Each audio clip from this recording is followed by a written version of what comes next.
Hello and welcome to the Daily Brown Bag. Today we're going to be talking about your local SEO checklist. I'm Chad Hill and I'm joined by Adam Stetzer. Yeah, good morning, Chad. Yeah, local SEO becoming a big priority for small businesses. It didn't used to be the case. It used to be more of an emphasis on organic SEO, but local has really come into its own, and it's very important for small businesses in particular that they understand this. Let's look at some of the numbers.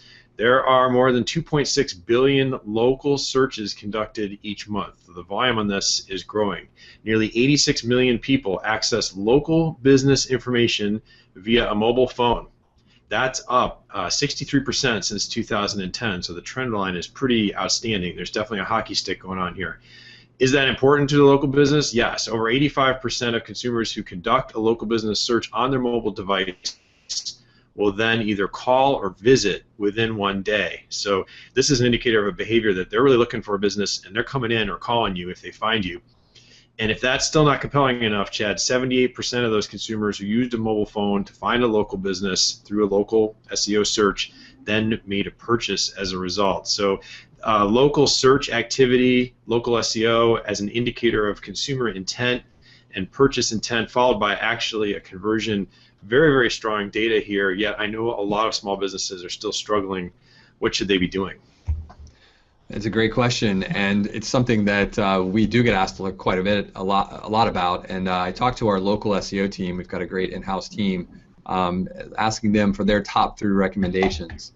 And the 3 things that they came back with are: number 1, you need to make sure that you claim your local listings. So that's Google, Yahoo, Bing, possibly Yelp, depending on your category. But you need to go to these sites and make sure that you've verified and connected.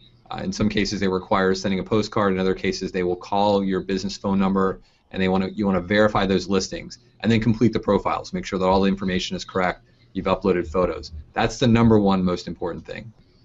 The second thing you want to do is you want to make sure that you optimize your website to make sure that it has all of your local information on it.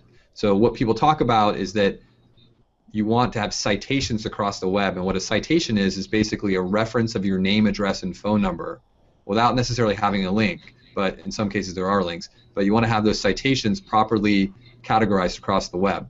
Your most important citation is actually your website. So you want to make sure that your name, address, and phone number is properly placed on that website, usually either in the footer or the header. And then oftentimes you want to have specific landing pages for each of your locations. So if you have multiple locations, you definitely want to have an individual landing page for each location. So that's the number 2 thing. And then the final thing you want to do is, I mentioned these citations, you want to make sure that your name, address, and phone number in these citations is consistent across the web. So if you think about it, if you've moved and changed phone numbers, it's possible that some data gets out of sync.